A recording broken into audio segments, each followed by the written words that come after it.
influence from countries such as Qatar, which they threaten the United Kingdom for economical clash. And the supreme leader of the Muslim Brotherhood in UK in that time, his name was Ibrahim Munir, publicly on newspaper, he said, if you designate us as a terrorist organization, we cannot control, might be, like they say, like his words like this, might be some terrorism acts in this country. What do you mean? You are blackmailing the system now. You are blackmailing a constitutional monarchy system that's been run for many years. People respected the law. People are living here as friends. People living here as one society. You come here from the door of a liberal door, that we want to have freedom of speech. You want to be part of a democracy. You came here claiming that you have a genuine fear of prosecution in your own country. But the reality is you come in here to actually provoke the society and change everything. You come to dominate, and that's what people will not accept. So you have to accept that rule number one, this country is actually a Christian country, and you have to accept that. But for you to come and start promoting that, this country will be dominated by Islam, we're coming here to take over from you, we're going to do this, what you expecting from the people? To laugh at you or smile at you? Of course people are going to defend their own democracy, and that's the fact. And what I see, so basically, one of the main issues as well, when you go in every single neighborhood, you find 4 or 5 different mosques. I mean, the population is not that big for 5, 6 mosques to be in one area within 1-2 miles. Example, around Reading, I've been to one area and there is a mosque after mosque and after mosque, and they are fighting each other because they want to collect the donations. My question is, there is a lot of cash. Do they declare that cash? We don't know. No one knows. Do you think there should be a ratio of, say, 100 churches to 1 mosque? They actually should change the system, the whole system. If you want to give people a place for faith, which is okay, everyone can have his own place for faith, you have to control it. You have to appoint.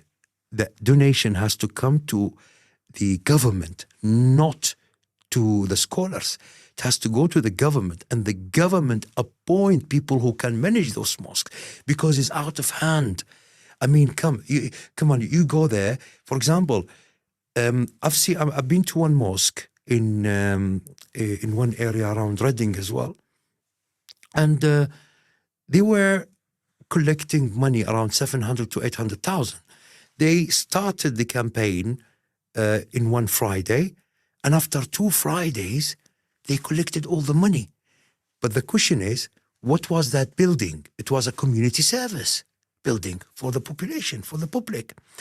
My thing is that if you want to, for example, in our country, they don't have freedom. You think in our country you can open any mosque and collect donations? That's illegal. In our own country. Why are you speaking out against Qatar and other Muslims? It's not about Qatar or other Muslims. That's a different narrative, because I'm not here to speak against Muslims. What I'm here to do is actually educating people that there is a big difference between normal people and radical people. Radical in every single country is there.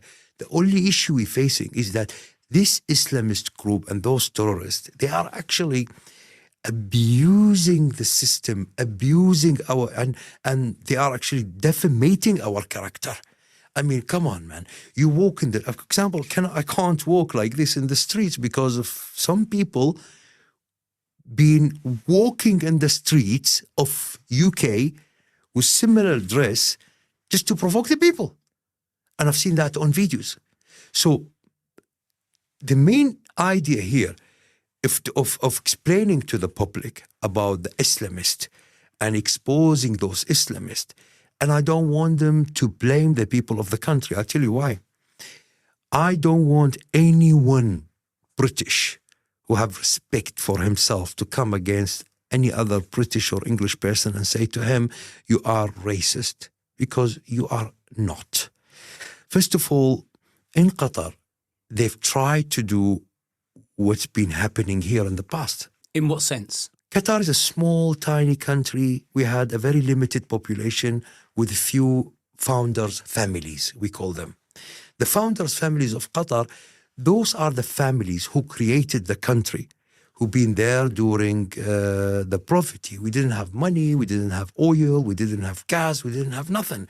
But we've been there to build our country from desert to where it was. The government of Qatar saw that that system is actually danger to the people. So what they've done? They tried to change it demographically. How? They brought people from abroad, from countries such as Iran, such as Pakistan, Yemen, Sudan, and people who have completely different culture differences than us. They don't eat the same food. They don't have the same faith. They have different point of views in looking at things.